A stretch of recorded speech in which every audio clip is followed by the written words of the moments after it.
My wife looked me dead in the eye and said, "I'm taking the kids to my mother's for good.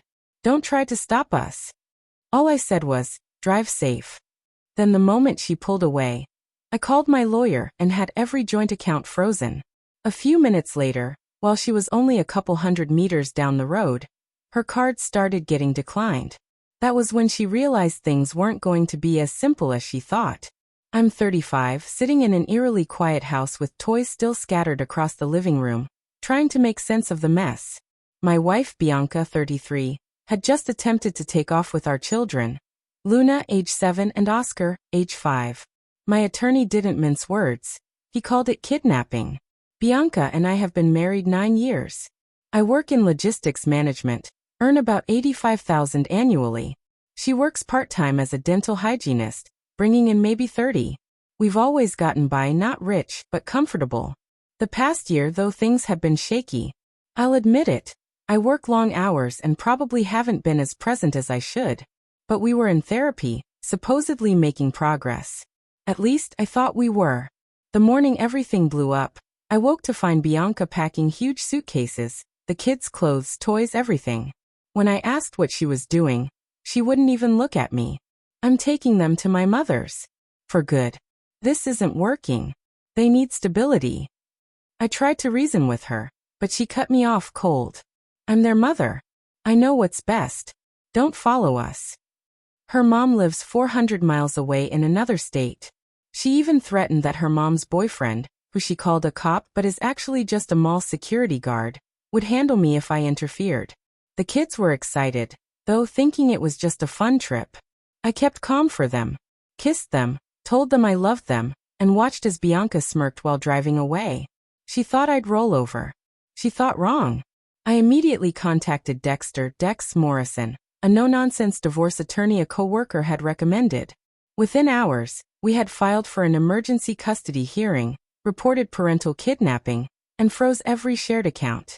By law, she couldn't drain the money while running off with our kids. When Bianca's credit card stopped working at a nearby gas station, she called me in a rage.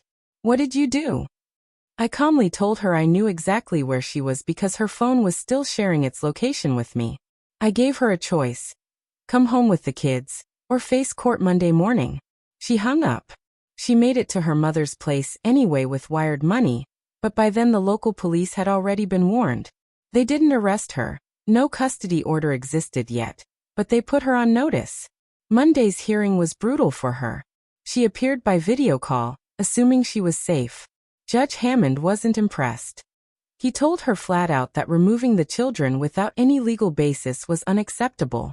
Bianca insisted she was the primary caregiver, but Dex presented our case.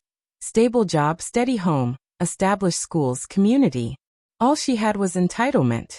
The judge ordered the kids returned within 48 hours, granted temporary 50-50 custody, and barred her from leaving the county with them.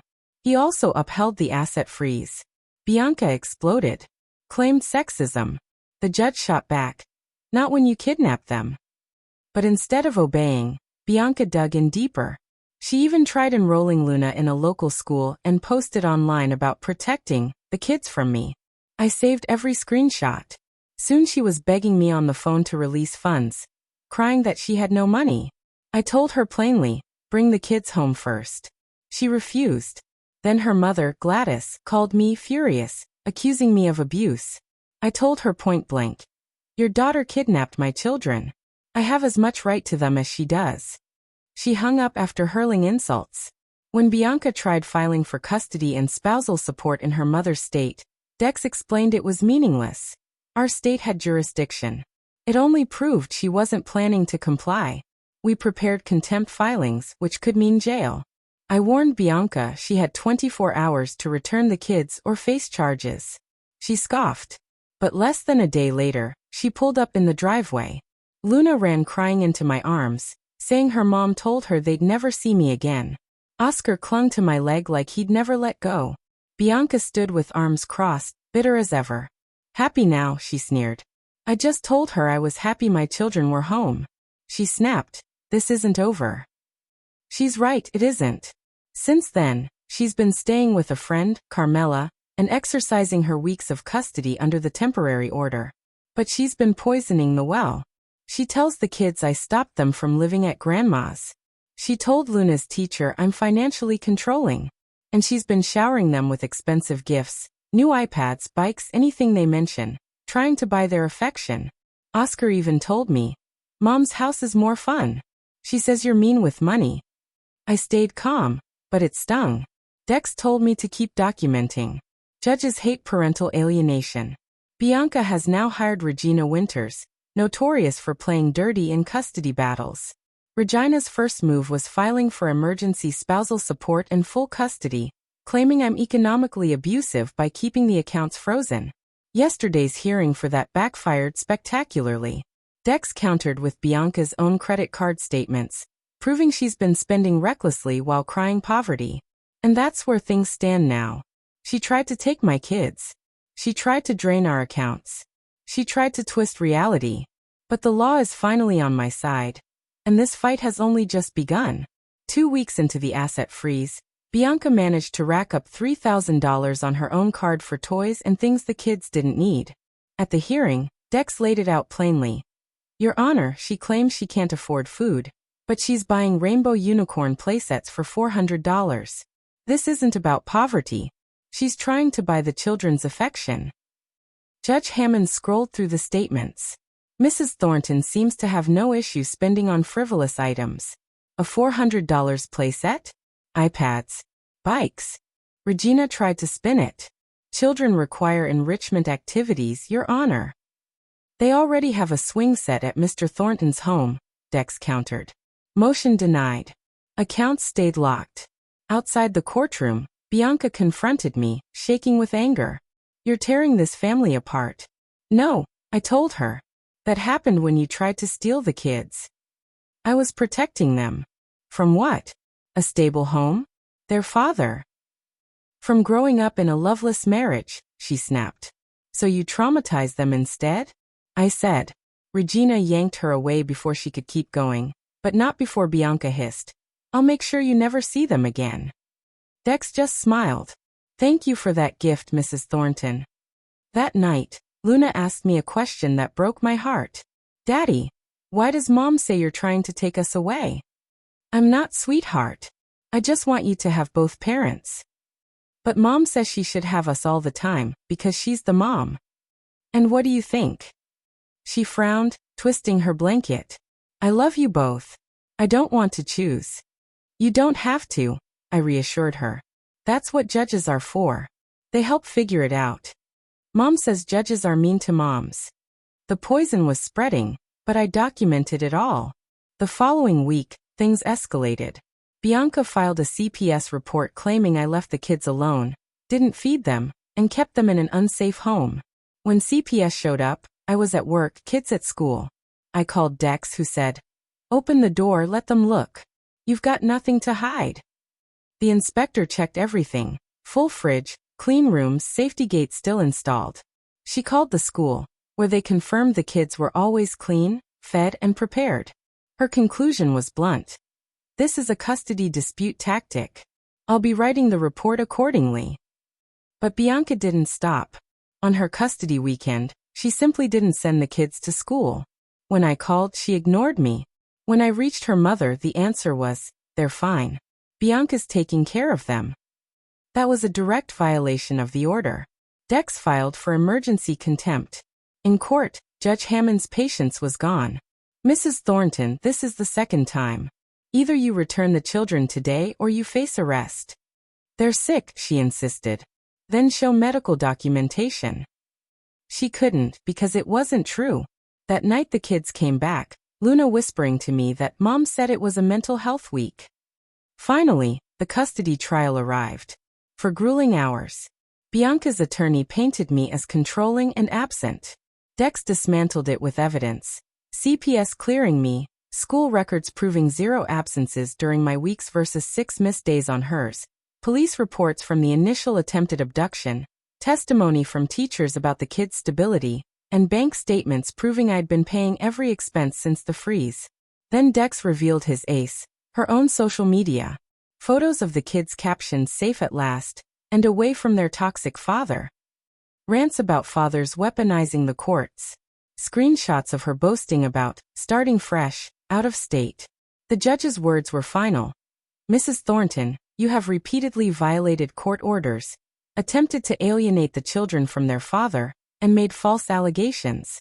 You are not prioritizing their well-being. He awarded me primary custody. Bianca was granted alternate weekends supervised for 3 months. She had to pay child support based on state guidelines, reimburse my legal fees, remain in the county and complete parenting classes. Bianca erupted in open court screaming, "You can't take my babies." Security escorted her out as she shoved Regina and blamed her for losing. That was 3 months ago. She filed appeals, claimed the judge was biased, even tried to have him removed. All were denied. Her reality set in the day her first child support bill, $450, arrived on top of the $8,000 in fees she owed. She moved back into her mother's house. The supervised visits were rocky. The first, she cried to the kids about how unfair it all was. The supervisor shut her down. The second, she grilled them about my life. Reported immediately. By the third month, she adjusted. Not because she'd matured, but because fighting was expensive and pointless. The kids, meanwhile, adapted beautifully. Therapy helped. Luna stopped asking why her mother was angry at me. Oscar stopped clinging at drop-offs. They settled into a routine. Then came Oscar's upcoming birthday. Bianca called, voice trembling. "Can I take him out for dinner? Just me and him?" Supervised, of course. "Yes," I said. "Thank you." A long pause. "Rex, I still think you're wrong. But I want to see my kids." "That's all I wanted too," I told her. "For them to have both parents." She hung up. Her mother, Gladys, still sends venomous texts once a month. I never answer. Her friend Carmela spreads rumors I'm abusive. Doesn't matter. Court records tell the truth. Last month, Luna's school had a project about heroes. She wrote about me. "Daddy makes sure we're safe and loves us even when things are hard." Bianca saw it. The supervisor said she stared at the poster for a long time, then walked away in silence. The legal battle drained $12,000 in fees from me. Bianca paid $8,000 plus my costs. After the division of assets, she walked away with $35,000, reduced to about $15,000 after debts. She'd started with a plan to take everything and the kids. She ended with supervised weekends and less than half of what she wanted. Now, when the house is quiet during her weekends, I catch up on chores, prep meals, and enjoy breathing space. Dating isn't even on the table. My focus is stability for the kids, nothing else. Her supervised period ends next month. Maybe she'll petition for more time if she keeps following rules. Maybe not. That's for future judges. The other night Oscar asked me, "Daddy, Mom seemed sad last time. Is it my fault?" Never. I told him. Grown-up problems are never kids' fault. Mom used to say you made her sad. But I think she makes herself sad. 5 years old, and he already gets it. I'm not telling this for sympathy. Just to remind anyone in this situation. Document everything, stay calm, let the courts handle it. They care about stability, not gender. And sometimes, when someone says they're taking your children forever, the best response really is, drive safe. Followed immediately by calling your lawyer. At that gas station on day 1, when her cards got declined, she threw them at the clerk and screamed about financial abuse, while my kids sat in the car, confused about why they couldn't have snacks. That's the thing about consequences. They don't care about your narrative. They just happen. And no, I don't hate Bianca. I don't love her either. I simply nothing her. She's the person I'm legally tied to for the next 13 years of co-parenting. The kids adore her, so I'll always support their relationship. But trust? That's gone forever.